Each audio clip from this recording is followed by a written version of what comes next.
अशी नवनवीन कीर्तने व प्रवचने ऐकण्यासाठी आमच्या चॅनलला लाईक, शेअर व सबस्क्राईब करा.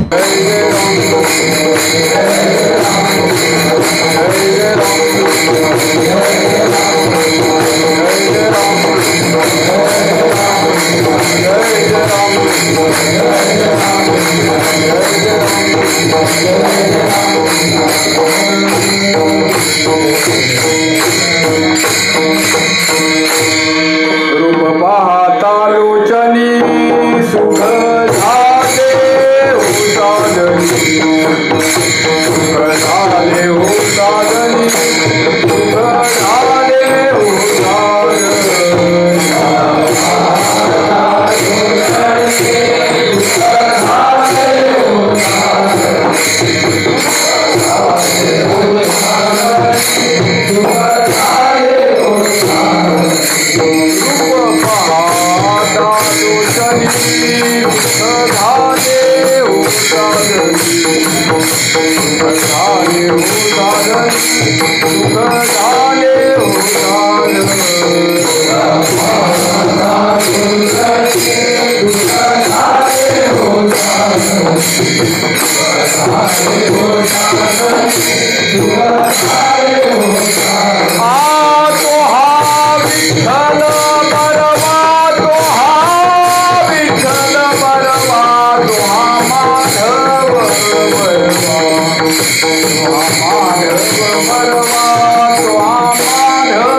राहू न शके पाप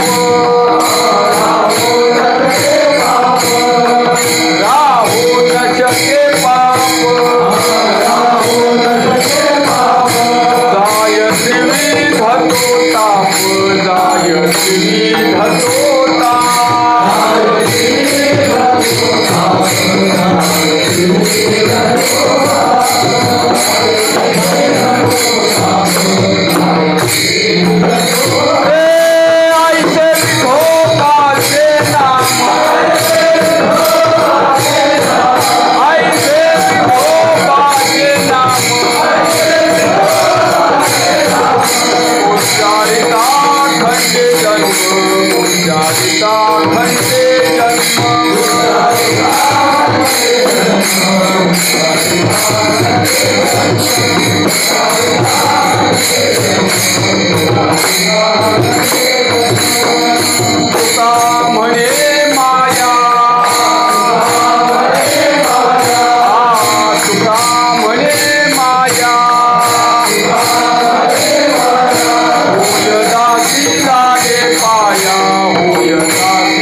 I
तुटे भवरोग संचित क्रियमान भोग, ऐसे विठोबाचे नाम उच्चारिता खंडे जन्म, राहू न शके पाप, जाय त्रिविध तो ताप, ऐसे विठोबाचे नाम उच्चारिता खंडे जन्म, तुका म्हणे माया होय दासी लागे पाया, ऐसे विठोबाचे नाम उच्चारिता खंडे जन्म.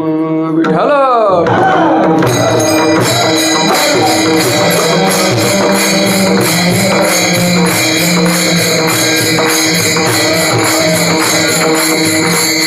समचरण सरोजं सान्द्रनीलाम्बुजाभं, जघननिहितपाणिं मण्डनं मण्डनानां, तरुणतुलसीमाला कंधरं गञ्जनेत्रं, सदय धवलहासं विठ्ठलं चिन्तयामि. नमो सद्गुरु तुकया ज्ञानदीपा, नमो सद्गुरु सच्चिदानंद रूपा, नमो सद्गुरु भक्त कल्याण मूर्ती, नमो सद्गुरु भास्करा पूर्ण कीर्ती. पांडुरंगा करू प्रथम नमन, प्रथम नमन,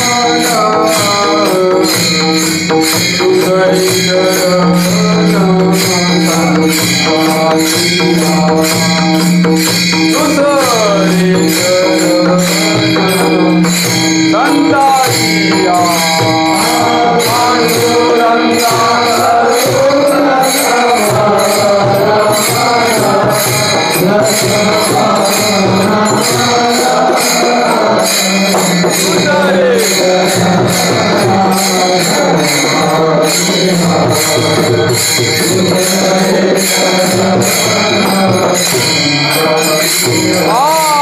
पांडुरंगा करू प्रथम नमन गुरुरे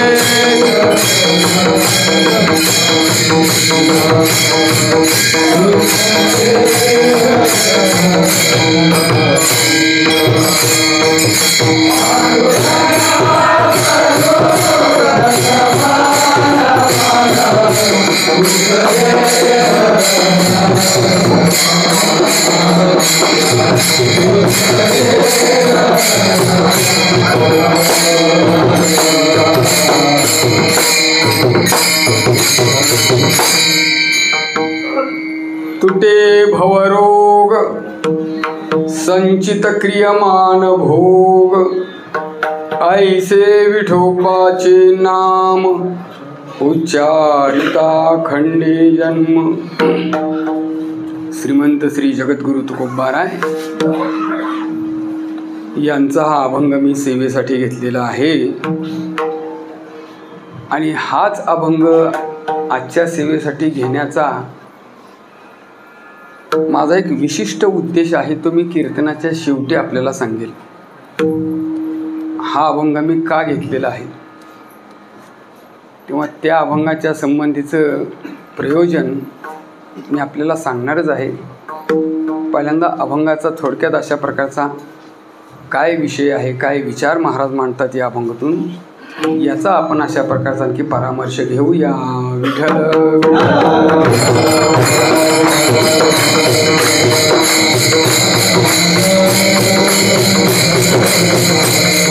तुटे भवरोग संचित क्रियमान भोग ऐसे विठोबाचे नाम उच्चारिता खंडे जन्म. महाराजांनी अखिल मनुष्य प्राण्याला परमार्थ मार्गामधला जो साधन मार्ग आहे त्या साधन मार्गामध्ये नाम साधना किती महत्त्वाची आहे, किती श्रेष्ठ आहे, किती फल देणारी आहे हे या अभंगातून प्रतिपादन केलेलं आहे. सांप्रत कालामध्ये कलियुगामध्ये नाम हे असं साधन आहे की ज्या योगाने त्याचं फळही प्राप्त होतं आणि आपला उद्धारही होतो. नामाचा विशेष महिमा महाराज या अभंगातून सांगतात. भगवत नामाचं चिंतनाचा विशेष महत्त्व सांगतात. नामाला का महत्त्व आमच्या साधू संतांनी दिलेलं आहे, कारण नामाला फळ आहे. नाम फळ देणार आहे. इतर साधनं जी आहेत तीही फळ देणारीच आहेत, पण ती काही काळाने फळ देणारी आहेत आणि सगळ्यांनाच ती फळं अशा प्रकारची प्राप्त होतातच असं इतर साधनाच्या दृष्टीने सांगता येत नाही. पण नाम हे असं साधन आहे की जे सर्वांना सर्व काळामध्ये सारख्या प्रकारचं फळ देणारे विशेष अशा प्रकारचं पारमार्थिक साधन आहे. तो मार्ग आहे. कलियुगामध्ये हा विशेष अशा प्रकारचा महिमा आहे. नामाच्या बाबतीत जे पंडित आहेत, ज्यांनी शास्त्र जाणलेलं आहे, त्यांच्या दृष्टीनं नाम हे गौण मानलं गेलेलं आहे. ते गौण समजतात. अज्ञानी लोक नामस्मरण करणं हे क्षुल्लक मानत असतील, पण मोठे मोठे पंडितांना सुद्धा नामाचं महत्त्व कळलेलं नाही, नामाचा महिमा कळलेला नाही. नाम कोणी घ्यावं? ज्यांनी शास्त्र शिकलं नाही, ज्याला काही अशा प्रकारची विधिनिषेधाची काही कर्माचरण ज्यांच्या ठिकाणी नाही, जे या बाबतीत अडाणी आहेत, अशा भोळ्या बाबड्या लोकांनी नाम घ्यावं. असा नामाबद्दलचा एक वेगळाच आणखी त्या ठिकाणी विचार केला जातो. पण नामाचं महत्त्व मोठ्या मोठ्या पंडितांनाही कळलेलं नाही, त्याचं सामर्थ्य मोठ्या मोठ्या पंडितांनाही कळलं नाही. या बाबतीत नाथांनी भागवतामध्ये पुष्कळ वर्णन करून सांगितलेलं आहे. तेव्हा नामाचं हे महत्त्व का सांगितलं, एवढं महत्त्व का आहे, याचं कारण असं आहे की नामाचं फळ निश्चित आहे. निश्चितपणाने फळ मिळणारं अशा प्रकारचं साधन असलं तर कोणतं असेल तर ते नाम आहे. प्रपंचातली फळं निश्चित नाहीत. प्रपंच केला म्हणजे त्याचं फळ निश्चितपणाने प्राप्त होईलच असं सांगता येत नाही. लग्न केलं म्हणजे मुलगा होईल हे निश्चित सांगता येत नाही. विहीर खोदली म्हणजे पाणी लागेलच हे निश्चित सांगता येत नाही. अशा प्रकारे कार्यकारण भावाच्या दृष्टीने जरी विचार केला तर प्रपंचामध्ये केल्या जाणाऱ्या कार्याला फळ मिळतेच असं म्हणता येत नाही. पण नामाचा महिमा असा आहे की नाम हे फल देणारं आहे, ते फलपर्यावसायी आहे. याचं कारण असं आहे की नाम हे सत्य आहे, प्रपंच सत्य नाही. प्रपंच आभासात्मक आहे, भ्रमात्मक आहे. त्यामुळे तिथं सत्य जर अशा प्रकारचा शोधायचा तुम्ही प्रयत्न केला तर त्यातून सत्य अशा प्रकारची गोष्ट हाताला लागणं शक्यच नाही. पण नाम हे सत्य आहे. याचं कारण असं आहे की नामाचं अधिष्ठान असणारा जो नामी आहे तो सत्य आहे. महाराज म्हणतात तो सत्य आहे ना, सत्य साच खरे नाम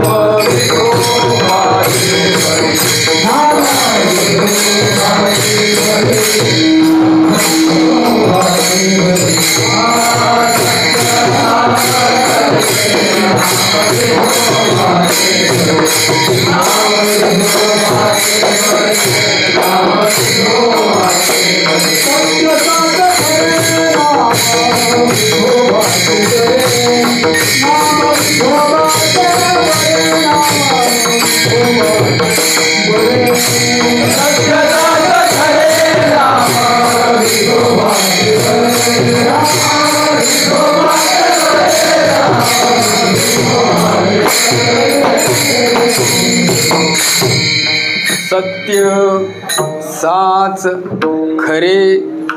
त्रिवार महाराज सांगतात परमात्म्याचं नाव सत्य आहे. नाम हे सत्य स्वरूप अशा प्रकारचं आहे.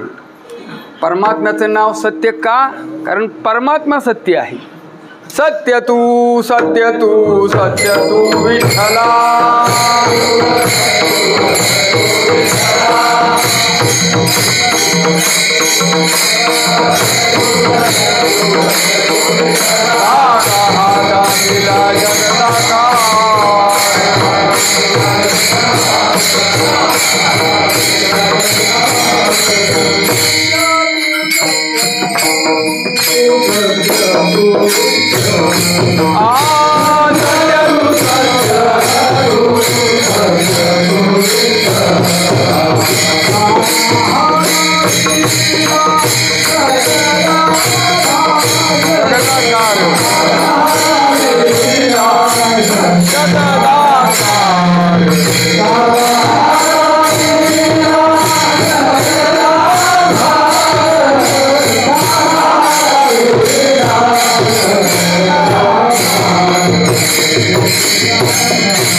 परमात्मा सत्य आहे म्हणून त्याचं नाम सत्य आहे.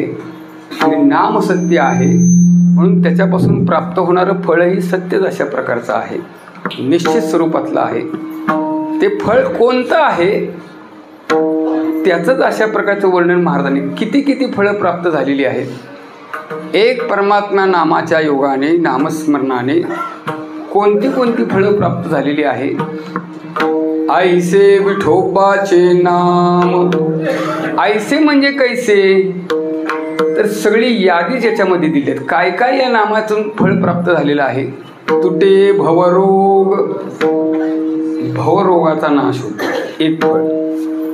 संचित क्रियमान भोग, कर्मनाश त्याच्यातून अशा प्रकारचा होतो, कर्मक्षय होतो. उच्चारिता खंडे जन्म, पुन्हा अशा प्रकारची जन्माची प्राप्ती होत नाही. जन्म मरणाची ही परंपरा खंडित होते. हेही त्याचंच फळ आहे. राहो न शके पाप, नाम उच्चारण करणाऱ्याच्या ठिकाणी पाप राहत नाही. आणखी जाय त्रिविधतो ताप, 3 प्रकारच्या तापाची निवृत्ती नामस्मरणाने होते. आणि महाराज शेवटी असं सांगतात, तुका म्हणे माया होय दासी लागे पाया. ज्या मायेनं सगळ्यांना आपल्या जाळ्यामध्ये अशा प्रकारचा आणखी त्या ठिकाणी बद्ध केलेला आहे, ज्या मायेनं अशा प्रकारच्या ब्रह्मादी स्थावरांत लोकांना अशा रीतीनं आणखी त्या ठिकाणी बांधून टाकलेला आहे, नामस्मरण करणाऱ्याच्या मात्र ती पायाला लागते, त्याची दासी होती. असं नामाचं फळ महाराज सांगतात. ऐसे विठोबाचे नाम, एवढी फळं भगवत नामातून अशा प्रकारची महाराजांनी प्रतिपादन केलेली आहेत. त्यातलं पहिलं फळ सांगितलं, तुटे भवरोग. भवरोग तुटतो म्हणजे भवरोग नष्ट होतो, नाहीसा होतो. पण भवरोग म्हणजे काय? भवरोग कशाला म्हटलेलं आहे? भव आणि रोग. भव म्हणजे संसार आणि रोग म्हणजे आजार, जी काही व्याधी अशा प्रकारची जडलेली आहे. आजार म्हणा, व्याधी म्हणा, तो रोग आहे. हा रोग कुणाला झालेला आहे? हा प्रत्येकाला झालेला आहे. प्रत्येकजण या रोगाने ग्रस्त आहे. आणि याच्याही पुढे सांगायचं म्हणजे हा भवरोग झाला म्हणूनच या मृत्यूलोकात आलेले. हा भवरोग जर झालाच नसता तर इथं मृत्यूलोकामध्ये त्याला देह धारण करून येण्याचं कारण, कोणत्याही जीवाला इथे येण्याचं प्रयोजनच पडलं नसतं. तो भवरोग झाला म्हणून तर त्याला इथे यावं लागलं. अशा प्रकारचे मग हा रोग कसला आहे, काय आहे, हा कुणाकुणाला झालेला आहे, हा कसा होतो, का होतो, आणि तो मग नाहीसा कसा अशा प्रकारचा केला जातो. हा जो भवरोग आहे, प्रत्येकाची 3 शरीर आहेत आणि 3ही शरीराला हा रोग लागलेला आहे. हा रोग लागलेला आहे. स्थूल शरीर आहे, सूक्ष्म शरीर आहे आणि कारण शरीर मानलं गेलेलं आहे. हा रोग स्थूल शरीराला सुद्धा लागलेला आहे. स्थूल शरीराचा रोग आहे. अशा प्रकारे स्थूल शरीराचे रोग किती आहेत? अनेक रोगाची नावे सांगू किती, अखंड असती जडून या. स्थूल देहाला लागलेले आजार असणारे रोग काही 1-2 नाही आहेत. अगदी पडश्यापासून कॅन्सरपर्यंत शरीर रोगाचे पास. स्थूल देहाला किती रोग आहे त्याची गणतीच नाही. जे रोग नष्ट झालेले आहेत त्याची जागा नवीन प्रकारच्या रोगाने पुन्हा घेतलेलीच आहे, जे आपली कधी नावं ऐकली नाहीत, जी कधी पाहिली नाही, जी कधी माहिती नव्हती. पूर्वीच्या काळातले जे रोग होते ते संपुष्टात आले. काळाच्या ओघामध्ये ते अशा प्रकारचे नष्टप्राय. आता प्लेग नावाचा रोग दिसत नाही, देवी नावाचा रोग दिसत नाही. अशा प्रकारचे हे पूर्वीचे रोग आता दिसत नाहीत. पण आता नवीन निघालेले रोग मात्र पुष्कळ आहेत. हे अशा रीतीने झालेले पुष्कळ रोगाची नावं आहेत, काही सांगण्याची काही गरज नाही. तेव्हा देहाला निर्माण होणारे हे रोग आहेत. स्थूल देहाचे हे रोग आहेत. सूक्ष्म देह, ज्याला लिंग देह असंही म्हटलं जातं, तो 17 तत्वांनी बनलेला आहे. तो 17 तत्वांनी बनलेला हा जो लिंग देह आहे, 5 ज्ञानेंद्रिये, 5 कर्मेंद्रिये, 5 प्राण, मन आणि बुद्धी अशा 17 तत्वापासून बनलेला अशा प्रकारचा हा जो लिंग देह आहे किंवा सूक्ष्म देह आहे, याला सुद्धा रोग लागलेला आहे. सूक्ष्म देहाचे रोग कोणते? काम, क्रोधादी विकार हे त्याचे रोगच आहेत. हे जे विकार आहेत ते सूक्ष्म देहाचे रोग आहेत. आणि कारण देह म्हणून स्वतंत्र दाखवता येत जरी नसला तर कारण देहामुळेच आपण अशा प्रकारच्या आणखी त्या ठिकाणी या बद्ध स्थितीला आलेलो आहोत. निखळ अज्ञान, केवळ अज्ञान हे कारण देहाचं स्वरूप आहे. या कारण देहाला सुद्धा या रोगाने बद्ध केलेलं आहे. कारण देह सुद्धा या रोगाने बांधला गेलेला आहे.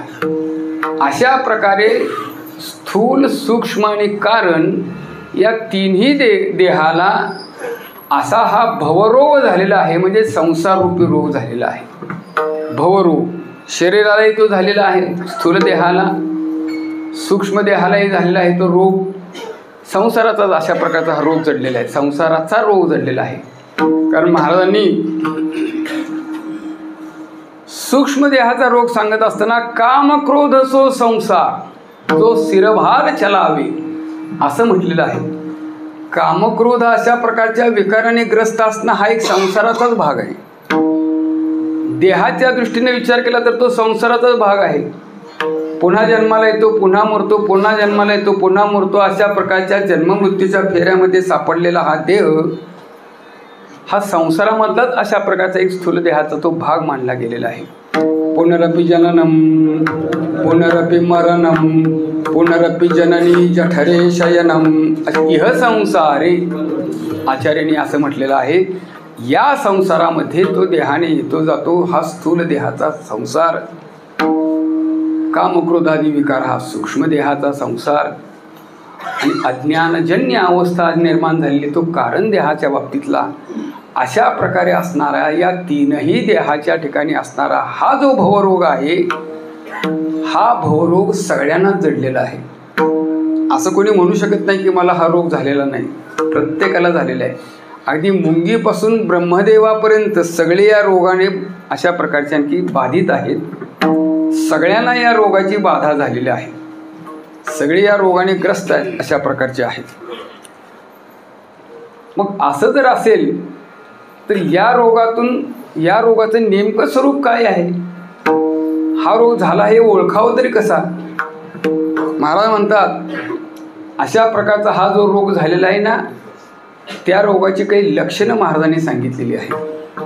कोणती लक्षणं आहेत. काही वेळेला काय होतं, रोग्याला स्वतःला काही त्या रोगाची लक्षणं लक्षात येत नाहीत, कळत नाही, आपल्याला तो रोग झाला असं त्याला जाणवतही नाही. पण निष्णात जर वैद्य असेल तर तो अचूक अशा प्रकारचा आणखी त्या ठिकाणी रोगाचं निदान करतो, त्याची ती गोष्ट लक्षातही येते. संत महात्मे साधू वैद्य आहेत आणि आपल्यासारख्या यच्चयावत संसारिकांना हा रोग झालेला आहे हे त्यांनी जाणलेलं आहे आणि अशा प्रकारच्या या रोगाची बाधा झाली ते लक्षणाने आपल्याला सांगतात. कोणती लक्षणं आमच्या ठिकाणी निर्माण झाली. मी देह म्हणू लागला, माझं शरीर म्हणू लागला, असं म्हणणं म्हणजेच अशा प्रकारचा आणखी त्या ठिकाणी तो रोगाची बाधा त्याला झालेली आहे. त्याला संसार आवडू लागला, प्रपंच बरा वाटू लागला, परमार्थाकडे अशा प्रकारची त्याची आणखी त्या ठिकाणी पाठ फिरलेली आहे, त्याला ते गोड लागत नाही. समजावं त्याला हा रोग झालेला आहे. स्वतः अशा प्रकारचा आणखी जीव हा ब्रह्माचा अंश असून सुद्धा मी आणि माझा अशा संकुचित वृत्तीमध्ये जर तो राहू लागला तर निश्चित समजायचं की त्या रोगाने तो ग्रस्त आहे, त्या रोगाने तो बांधला गेलेला आहे. लौकिक दृष्टीने आपण जेव्हा एखादा आजारी मनुष्य पाहतो तेव्हा आजारी मनुष्याला काही गोष्टी रुचत नाही. मिष्टान्न दिलं तर आजारी माणसाला ते कडू लागतं. मिष्टान्न कडू आहे का, याचा आजार आहे, आजारामुळे त्याला मिष्टान्न सुद्धा कडू लागतं. अशा प्रकारे आणि चांगल्या गोष्टी सुद्धा तो अशा रीतीने दुर्लक्षित जातो. परमार्थ गोडच आहे महाराज, पण आमचं मन तिकडे जात नाही. याचं कारण असं आहे की आम्हाला प्रपंच गोड लागायला लागला. कडू विषय तो गोडू जीवासी झाला, अशा प्रकारची अवस्था जीवाच्या ठिकाणी निर्माण झालेली आहे. त्याला कडू असणारा जो आणखी त्या ठिकाणी प्रपंच तोच गोड लागायला लागला. विषाचे ते किडे दुग्धी मरे असं महाराज सांगतात. शेणामध्ये असणाऱ्या किड्यांना घाणीत आहेत ते म्हणून त्यांना उचलून जर चांगल्या ठिकाणी चांगल्या पद्धतीनं जर सांभाळलं तर ते तिथं मरतील. शेणातच त्यांना बरं वाटतं, घाणीतच ते अशा प्रकारचे राहतात. तशी जीवाची अवस्था अशा प्रकारे त्याला असणारा चांगला आणखी परमार्थ, पण त्याच्या दृष्टीने तो कडू वाढायला लागला आणि कडू असणारा जो प्रपंच आहे त्याच्यामध्ये त्याला गोडी निर्माण झाली. अशी विपरीत स्थिती निर्माण होती, आजारी माणसाच्या ठिकाणी निर्माण होती ती विपरीत अवस्था. जीव हा ब्रह्माचा अंश आहे. जीवो ब्रह्मैव नापरः असा शास्त्राचा सिद्धांतच मांडला गेलेला आहे. आणि अंश आणि अंशी याच्यामध्ये भेद नसतो. जो अंशी आहे तोच अंशामध्ये असतो. अथांग महासागर आहे, नजर पुरत नाही तिथपर्यंत सगळीकडे पाणीच पाणी पसरलेलं आहे.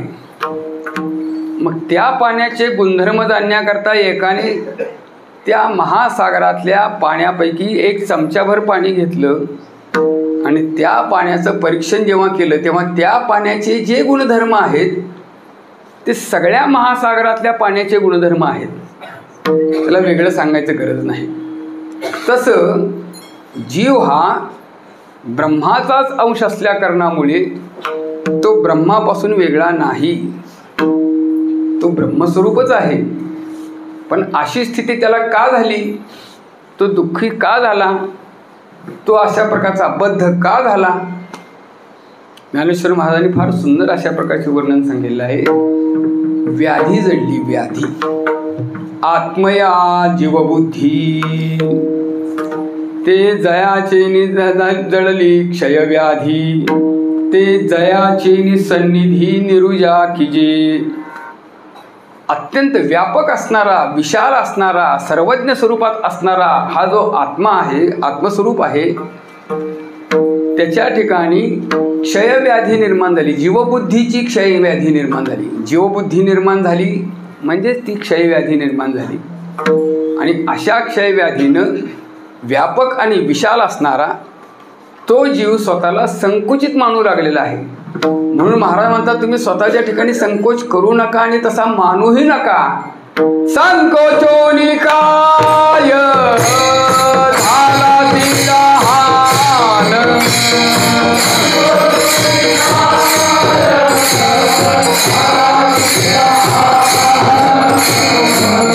संकोचोनी काय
महाराज उद्देशून म्हणतात अरे बाबा असा संकोच करून का राहिलायस तू.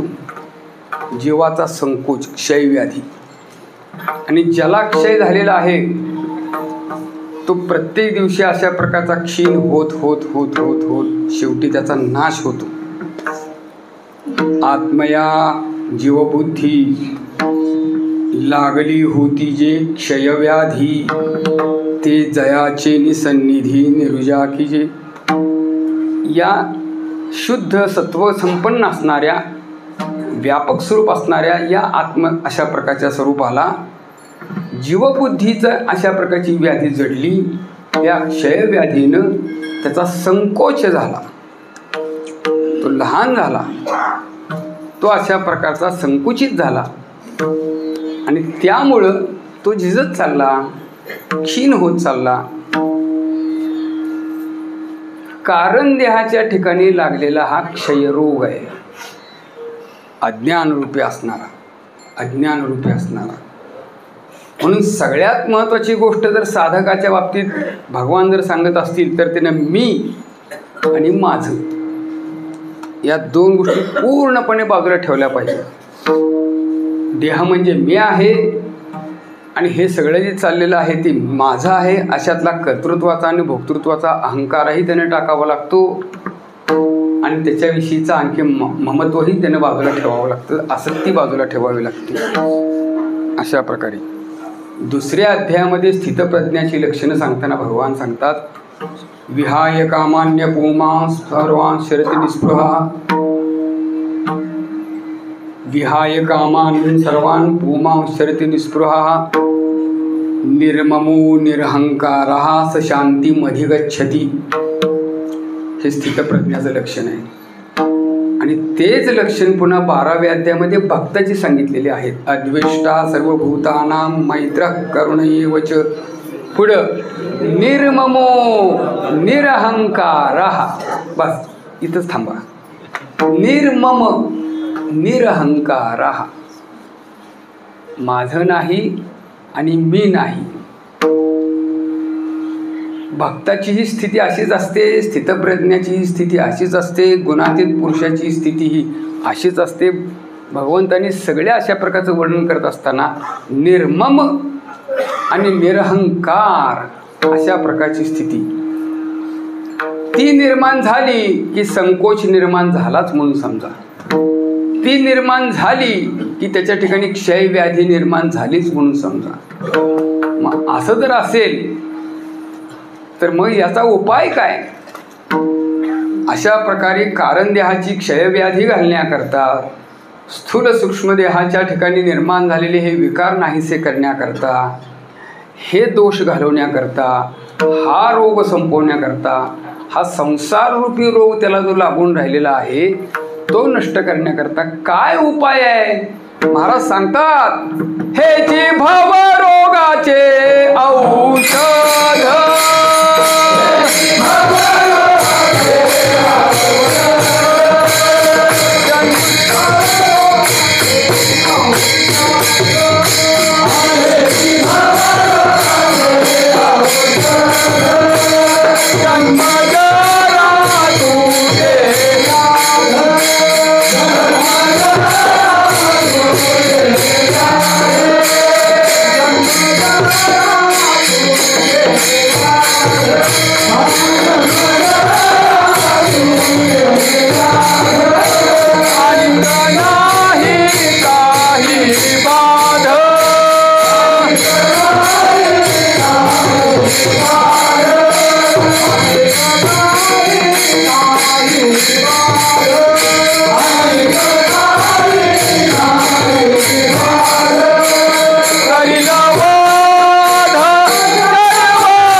महाराजांनी भवरोगाचं हेच औषध सांगितलेलं आहे की ज्या औषधाचा परिणाम जन्म, जरा, तुटे, व्याध अशा प्रकारे. आणखी जन्म, जरा, तुटे आणि काही नाही बाध करील वध षडवर्गा. जन्म, जरा, तुटे, व्याध हे स्थूल देहाच्या रोगाचं निवारण सांगितलं आणि करील वध षडवर्गा हे सांगण्यामध्ये सूक्ष्म देहाच्या अशा प्रकारच्या विकाराचा आणखी उपाय या नामस्मरणातून सांगितलंय. कारण ध्रुपदात सांगितलंय, सावळे रूप ल्यावे डोळा, 618चा मेळा, पदक लागून गळा, नाम मंत्र माळा, विष्णू सहस्र. अशा प्रकारे म्हणून हेच भवरोगाचं औषध आहे. भगवंताच्या गीतेमधल्या या श्लोकाचा प्रभाव या प्रमाणावर आहे बरं का. जन्म मृत्यू जरा व्याधी दुःख दोषानुदर्शनम, हा जो श्लोक आहे बस आपल्या इतपत पाहिजे. जन्म मृत्यू जरा व्याधी दुःख दोषानुदर्शनम अशा प्रकारे. तर या प्रमाणामध्ये तीच गोष्ट सांगितली. जन्म जरा तुटे व्याध आणि काही नवे बाध करील वध षडवर्गा इथपर्यंत त्या श्लोकामधली साम्यता आपल्याला पाहायला मिळते.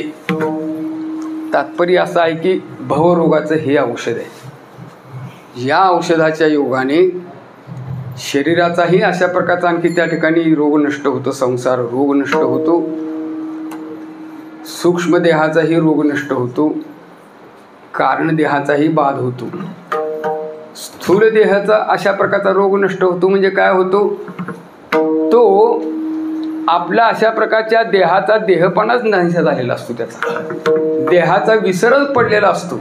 देह अभिमान रहित राहून अशा प्रकारे भगवंताच्या नामामध्ये तो इतका तादात्म्य पावलेला असतो की मी देह आहे या जाणीवेवर तो राहतच नाही.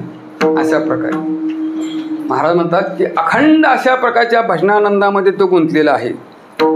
नकळे दिवस की रात्री, नकळे दिवस की रात्री, नकळे दिवस की रात्री, नकळे दिवस की रात्री, नकळे दिवस की रात्री, नकळे दिवस की रात्री, नकळे दिवस की रात्री, नकळे दिवस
Hare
नकळे दिवस की राती अखंड लागलीसे ज्योती आनंद लहरीचे गती वर्णुमी किती तया सुखा. हे कशामुळे घडलं? तुझी या नामाची भूषणे तो ये मजविली लेवविली लेणे तुका म्हणे तुझी या गुणे काय ते उणे. अशा प्रकारे तुझं लागली सगळे. याचा अर्थ काय? याचा अर्थ हा आहे की नामाच्या योगाने स्थूल देहाच्या ठिकाणी भगवत स्वरूप अशा प्रकारचे की त्या ठिकाणी तन्मयता प्राप्त होते. मग तिथं स्थूल देहाचे रोग राहतच नाही आणि राहिले तर त्याचा संबंधही राहत नाही. काय आहे? नामाच्या योगाने भगवंताशी तादात्म्य पावलेला जो भगवत भक्त असतो तो स्वतःच्या शरीराच्या बाबतीमध्ये फारशी चिकित्सा करत बसत नाही.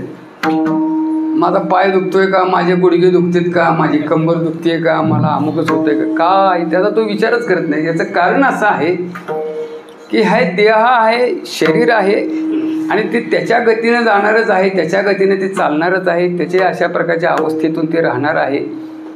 त्यामुळे त्याच्याकरता आपण इतकं त्याचं लक्ष देऊन इतकं त्याच्याशी आसक्त राहून भगवत भक्तीला आपण अंतर देऊ नये.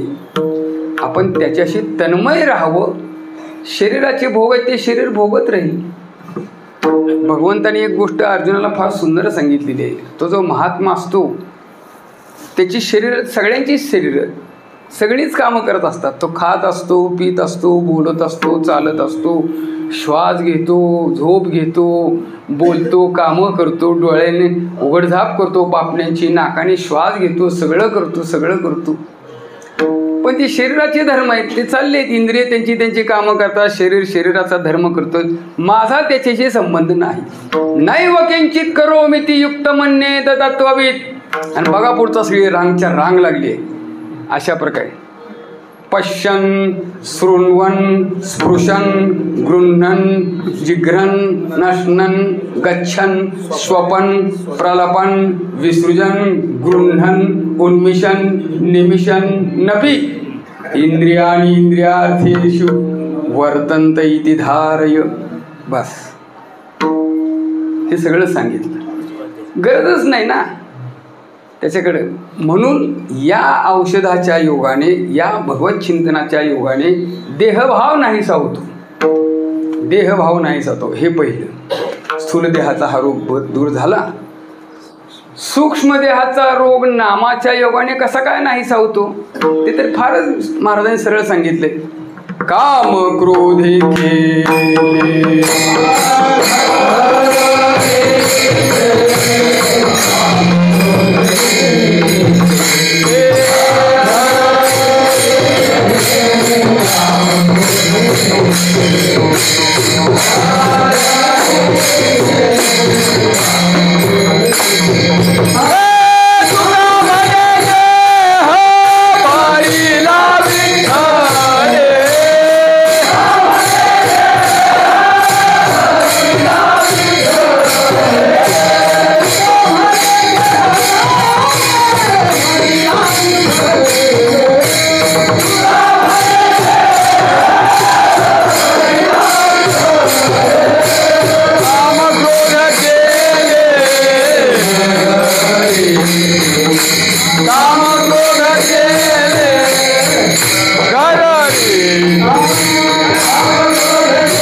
सूक्ष्म देहाचा रोग कामक्रोधे केले घररिथे या एकाच प्रमाणावरून लक्षात येईल की हे काही राहतच नाही, विकार शिल्लकच राहत नाही. काम राहत नाही, क्रोध राहत नाही आणि त्याला असणाऱ्या अशा प्रकारचे इतर सगळे विकार नष्ट होतात. षडउर्मी नाहीशा होतात. षडउर्मी शत्रू जिंतिले अनंता, नामाची या सत्ता बळे तुझ्या. इथंही नामाचाच अशा प्रकारचा महिमा सांगताना ह्या उर्मी गेल्या, विकार गेले, षडउर्मी गेले, षडविकार गेले, सूक्ष्म देहाचा रोग गेला. आणि कारण देहाच्या बाबतीत असणारा जो अशा प्रकारचा रोग आहे ज्याच्यामध्ये अज्ञानजन्य अवस्था आहे, ती अज्ञानजन्य अवस्था त्याची कशी गेली त्या भगवत भक्ताची, ज्याने अखंड भगवत चिंतन केलेलं आहे. ज्याचा ऐसा अनुभव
ज्याचा ऐसा अनुभव. आपल्या देवकरांचा पाठ ज्याचा ऐसा आहे बरं का, ऐसा ज्याचा नाही, ज्याचा ऐसा अनुभव. आता असा का पाठ आहे, मी आता निवांतपणे तुम्ही माझ्याशी चर्चा करा. मग मी आधी ज्याचा का म्हणायचं नाही, ऐसा ज्याचा का, ह्या दोन्हीचा फरक मी तुम्हाला नक्की समजावून सांगेन. ज्याचा ऐसा अनुभव विश्वदेव सत्यत्वे, ज्याला भगवत प्रचिती अशा प्रकारचा ज्याचा अनुभव भगवत रूपातून आलेला आहे, म्हणजेच ज्याच्या ठिकाणचं अज्ञान नाहीसं झालेलं आहे, स्वतःविषयीचा अशा प्रकारे तो व्यापक, परमात्मा जेवढा व्यापक आहे तितकाच तो व्यापक बनला. परमात्म्याचे सगळे गुण या भगवत भक्ताच्या ठिकाणी अशा प्रकारचे सहजच आलेले आहेत. ज्या वेळेला कारण देहाचा बाध झालेला आहे त्यावेळेला मग तो सर्वज्ञता आहे, सर्वसाक्षित्व आहे, सर्व व्यापकता आहे. अशा प्रकारच्या स्थितीमध्ये तो गेलेला असतो, म्हणजे कारण देह नष्ट झालेला असतो. अशा तिन्ही देहातून निर्माण झालेला हा जो भवरोग आहे तो केवळ भगवंताच्या नामानेच अशा प्रकारचा नष्ट होतो. म्हणून महाराज अभंगातून सांगतात, तुटे भवरोग संचित क्रियमान भोग, ऐसे विठोबाचे नाम उच्चारिता खंडे जन्म.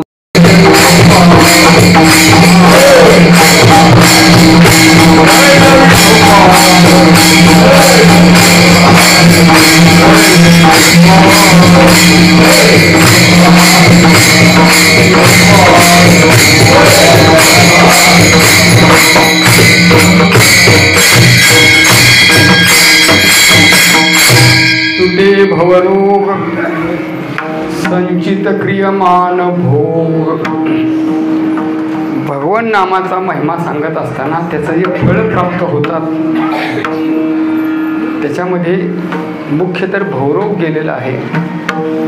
पण भवरोगांतर्गत असणाऱ्या बाकीच्या सगळ्या गोष्टी, मग त्याच्यामध्ये संचित क्रियमान भोग अशा प्रकारचे संचित कर्माचा क्षय होतो, क्रियमान कर्माचा क्षय होतो, भोगाचा म्हणजे प्रारब्ध कर्माचाही क्षय होतो. तीनही कर्म नष्ट होतात. कर्म तीन प्रकारची मानलेली आहेत, संचित, क्रियमान, प्रारब्ध. क्रियमान याचा अर्थ आपण आता वर्तमान स्थितीमध्ये जे काही कर्म करत आहोत, जे कार्य आपल्या हातून घडतं, ज्या क्रिया घडतात ते क्रियमान आहे.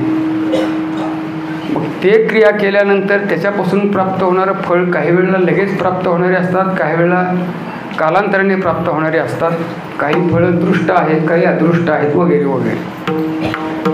मग जी फळं तात्काळ प्राप्त होत नाहीत त्या फळं अशा प्रकारची संचितामध्ये जमा होतात आणि संचितामध्ये जमा झालेली नंतर ती कर्म जेव्हा पक्व दशेला येतात तेव्हा संचितातली कर्म पक्व स्थितीला आल्यानंतर मग ती प्रारब्ध रूपाने आपल्याला भोग देतात. आपल्याला त्याचे कर्माचे भोग मिळत असतात. असा हा तो कर्माचा त्रिविध कर्माचा हा प्रकार आहे. अगदी उदाहरण शेतकऱ्याचं देऊन जर सांगायचं झालं तर शेतकरी आता नांगरट झाली आणि आता बी पेरायला लागला.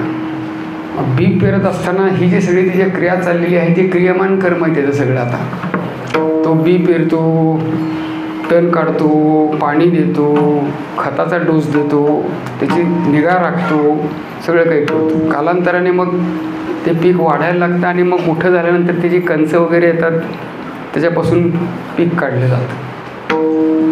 काही शाळू असेल, गहू असेल, काही अशा प्रकारची. मग त्याची रात झाली की रात झाल्यानंतर मग त्याच्या पोत्यामध्ये किंवा कणगीमध्ये, पूर्वीच्या काळात कणगी होत्या वगैरे अशा प्रकारच्या पोत्यामध्ये बांधून तो आणून ठेवतो.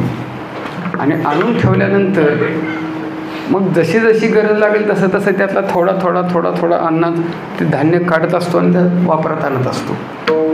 भाकरी करायची असतील, पोळ्या करायच्या असतील, काही त्याचा वापर करायचा असेल, हळूहळू त्याचा उपयोग करत असतो. कर्म या प्रकारातली आहे.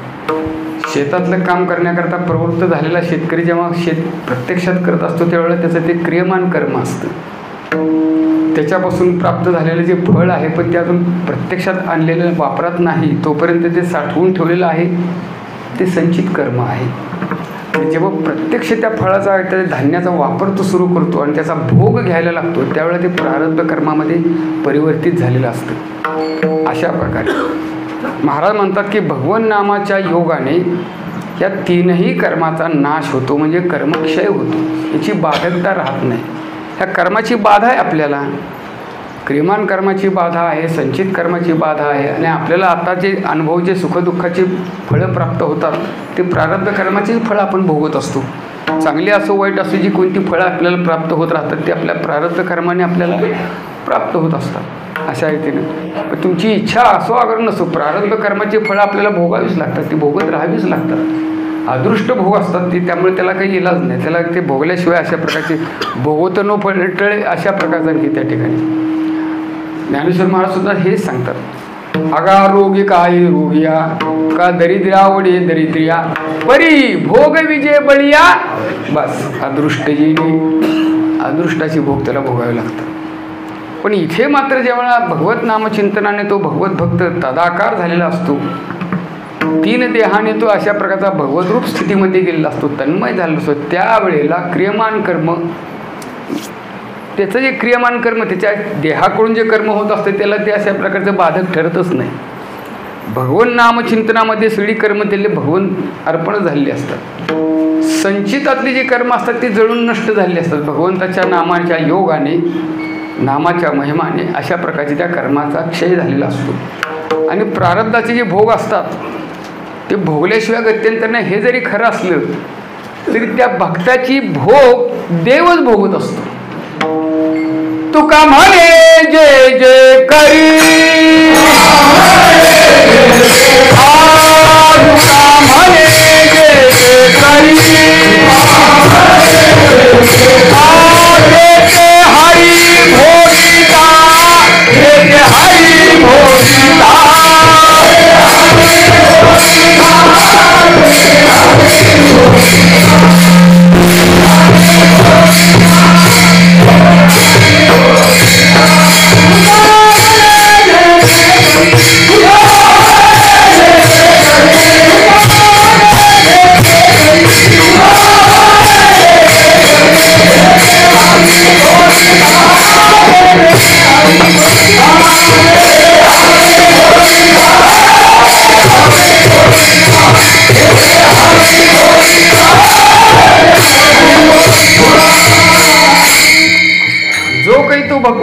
कार्य करत असतो किंवा त्याला प्रारब्धाने जे भोग प्राप्त होणारे असतात त्याचे भोग देव स्वतः भोगतो.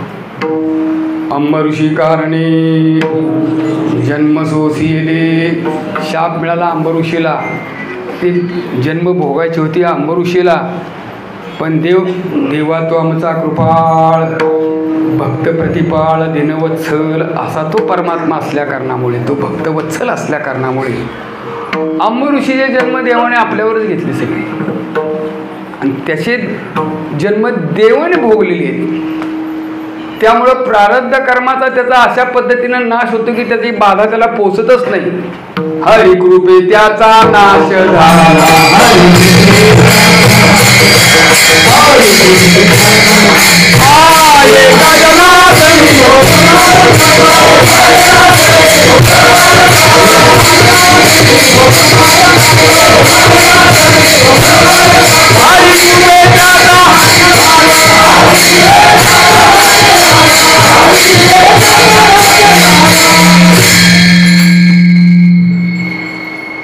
अशा प्रकारचे त्याचे भोग नष्ट, त्रिविध कर्म अशा प्रकारचे नष्ट होतात.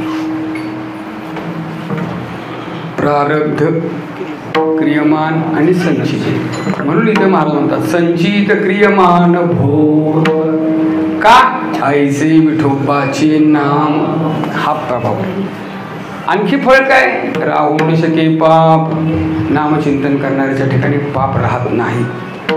पाप राहत नाही याचा अर्थ असा की विकारच नष्ट झालेला असल्यामुळे पाप करण्याची वृत्तीच निर्माण होत नाही. पाप निर्माण कुठून होतं, पाप सगळं जातं. मी इतकं पसा त्याला मांडत बसत नाही. कामयश क्रोध हे शरण समद्भवा महाशनो महापाप मा विध्येन भेवैरिणम हे ज्ञाननिधी आहे, सगळ्यांना माहिती तुम्हाला. तेव्हा अशा प्रकारची पाप वृत्तीच नष्ट होती, पाप होऊ शकत नाही. अशा प्रकारे त्यांच्या हातून पाप राहत नाही आणि जे काही पाप राहिलेलं असेल ते भगवत कृपेनं भगवत चिंतनातून नष्ट होऊन गेलेलं असतं. अशा प्रकारे तृमणाग्निमुळे समर्थ झाले.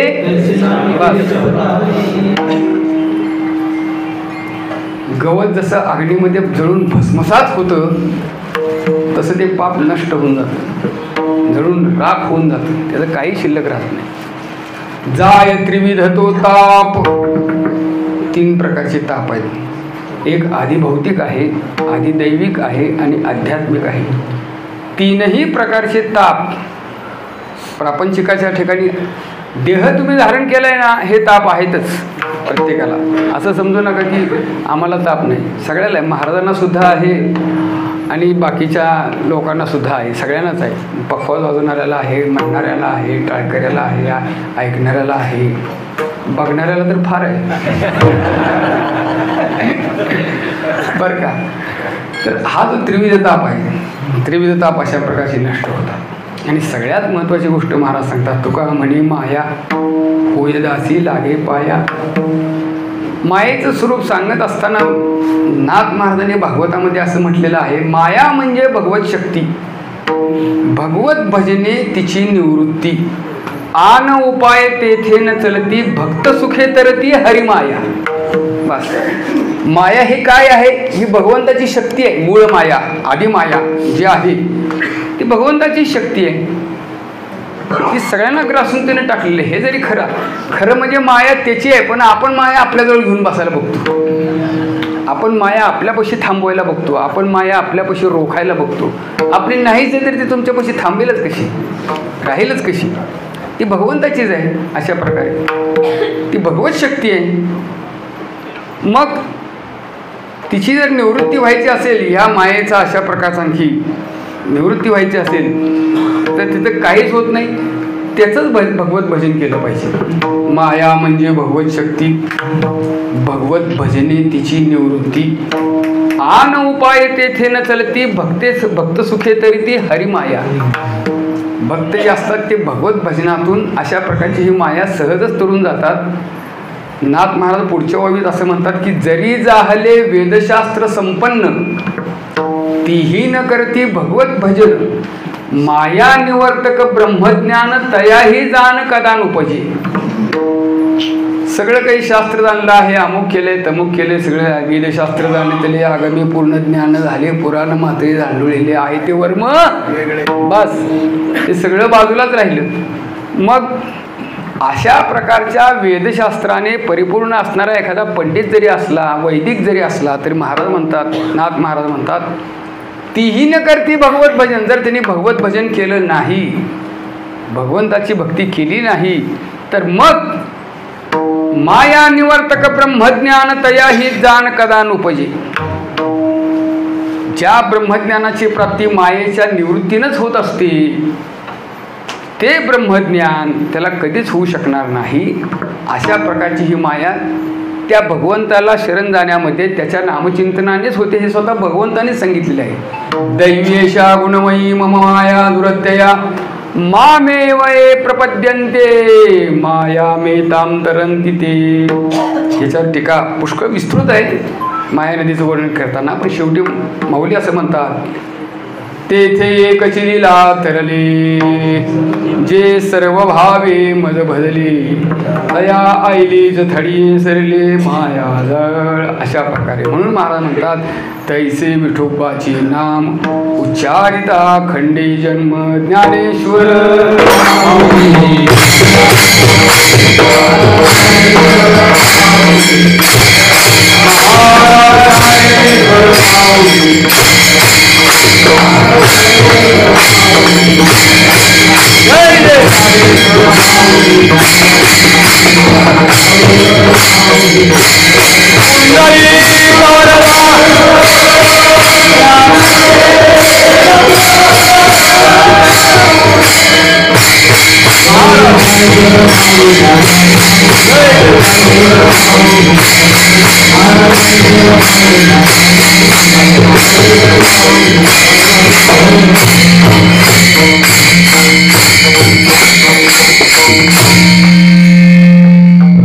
तुका म्हणे माया होय दासी लागे पाया. हे भगवंताच्या नामचिंतनाचं मोठं फळ अशा प्रकारचं महाराज आहे. एवढी फळं भगवत चिंतनाने, भगवत स्मरणाने, हरिभजनाने प्राप्त होतात. म्हणून त्याचं नाम घेणं हेच कलियुगातलं सर्वश्रेष्ठ साधन मानलं गेलेलं आहे. त्याच्याशिवाय दुसरं साधनच नाही, अनेक कुठलं अशा प्रकारचं साधनच नाही. महाराजांनी तर ही गोष्ट मोठी शपथ घेऊन सांगितलेली आहे, याविना अनेक असता साधन वाहतसे आन विठोबाची. अशा प्रकारे आन घेऊन सांगितलेलं आहे. सगळ्या संतांनी हे सांगितलेलं आहे, सगळ्या संतांनी अशा प्रकारे. नामाशिवाय दुसरं साधनच नाही. नामा परते तत्व नाही रे अंत्य.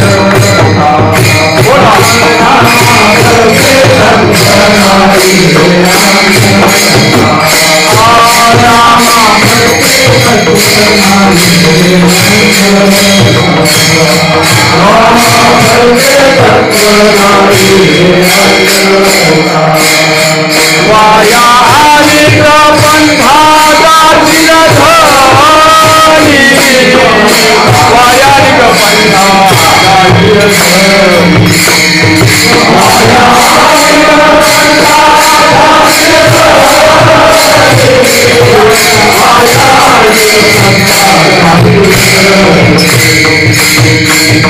असा हा नामाचा महिमा सर्व संतांनी मोठा अशा प्रकारचा गौरवलेला आहे.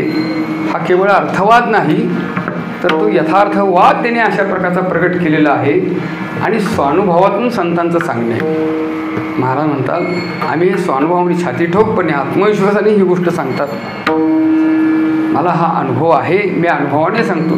अनुभवाले अंगा ते या जगा येतसे. तात्पर्य असं आहे की असा हा नामाचा महिमा विशेषतः आजच्या या कलिकाळामध्ये तर अत्यंत अशा प्रकारचा आणखी उपयुक्त, महत्त्वाचा आणि तुमच्या आमच्यासारख्या सामान्य अशा प्रकारच्या असणाऱ्या आणखी प्रापंचिकांच्या करता फार उत्तम अशा प्रकारचा परमार्थातला हा मार्ग आहे. म्हणून मला सांगतात, तुटे भवरोग संचित क्रियमान भोग ऐसे विठोबाचे नाम उच्चारिता खंडे जन्म. आज ऋषीपंचमी आहे, मोठा पवित्र आजचा दिवस आहे. आणि ऋषीपंचमीच्या दिवशीच एका ऋषितुल्य अशा एका महात्म्याचा पुण्योत्सव आपण करत आहोत. आमच्या फळावरील निष्ठावंत असणारे वारकरी आणि अत्यंत निरपेक्षपणे संप्रदायाची सेवा करणारे, पण शास्त्राचं, संत वाङ्मयाचं, सगळ्या ग्रंथांचा अशा प्रकारचा आणखी त्या ठिकाणी अगदी व्यासंग असणारा, ज्याच्यामध्येच त्यांनी आपलं आयुष्य या अभ्यासातच घातलेलं आहे, असे असणारे माझे पितामह श्री गुरु काकासाहेब यांचे अनुग्रहित वैकुंठवासी आदरणीय हरिभक्तीपरायण पांडुरंग महाराज काजवे त्यांची द्वितीय अशा प्रकारची आणखी पुण्यतिथी आज आपण या ठिकाणी संपन्न करत आहोत. आज माझं भाग्य असं आहे की पावसाची चिन्ह दिसत आहेत आणि पाऊस येत आहे अशा प्रकारची भीती पावसानं निर्माण केली, हे माझं भाग्यच आहे. कारण तसं जर झालं नसतं तर पूर्णानंद महाराजांच्या सन्मुख मला कीर्तनच करायला मिळालं नसतं. पहिली पुण्यतिथी आपण स्वगृही केली आणि पूर्णानंद महाराजांना असं वाटलं की माझ्या अशा प्रकारचे आणखी त्या ठिकाणी गावातले असणारे फार मोठे भक्त, माझेच अशा प्रकारचे प्रिय असणारे आणि माझ्यापासून दूर का जावेत, जे काय असेल ते माझ्या पुढं होऊ द्या. नामाचा गजर, हा टाळ मृदुंगाचा घोष महाराजांच्याच मनात आलं आणि हा दुसरा पुण्योत्सव सोहळा आपण त्यांच्या पुढे करत आहोत. आणि माझी त्यानिमित्ताने घडलेली ही श्री पूर्णानंद महाराजांच्या समाधीपुढची ही माझी पहिलीच अशा प्रकारची सेवा आणि महाराजांचा हा पुण्यकाळाचा दिवस आज आपण संपन्न करत आहोत.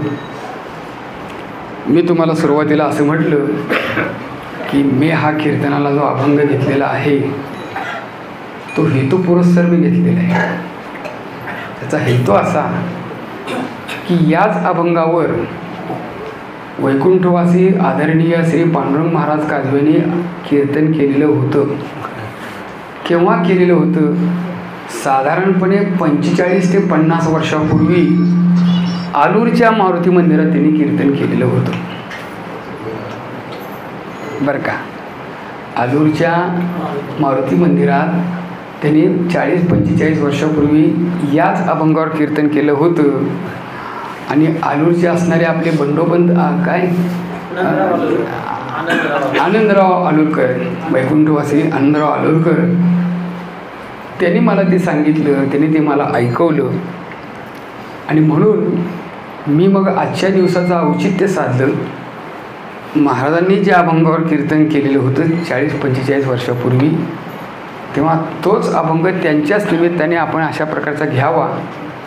त्यामुळे यातलं बरंचसं जे माझं सांगणं आहे, लोहे माझी वाणी पदरीची, बराचसा मी श्रवण अर्थात काही भाग अशा प्रकारचा माझा असेलही, पण महाराजांनी अशा प्रकारच्या या अभंगातून जे चिंतन मांडलेलं होतं, जी दिशा दर्शवलेली होती, ते मला आपल्या पुढे अशा प्रकारचं त्यांचंच वर्णन त्यांनी केलेलं मला अशा पद्धतीनं सांगायचं होतं. त्यांनी या अभंगावर कीर्तन केलेलं होतं आणि त्यानिमित्ताने पुन्हा आपण हाच अभंग घ्यावा अशा प्रकारचा आणखी त्या ठिकाणी मलाही प्रेरणा झाली आणि म्हणून हा अभंग मी कीर्तनाकरता घेतलेला आहे. झालेली ही सेवा भगवत चरणी संत महात्म्यांच्या चरणी समर्पित करून जगद्गुरु तुकोबरायांचं भजन एक वेळ अट्टाहासाने करूया आणि सेवेला इथे आपण विराम देऊया. तुकाराम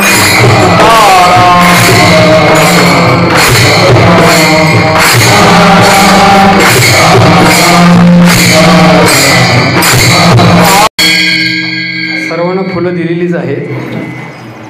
समोर महाराजांची प्रतिमा ठेवलेली आहे. तेव्हा मी गजर करतो.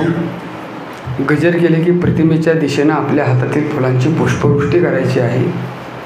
जागेवरून कोणी उठण्याची आवश्यकता नाही. बसल्या जागेवरूनच त्या प्रतिमेच्या दृष्टीने तुम्ही पुष्पवृष्टी करा आणि मग आपण अशा प्रकारचे आपल्या सेवेला विराम देऊया. पुंडलिक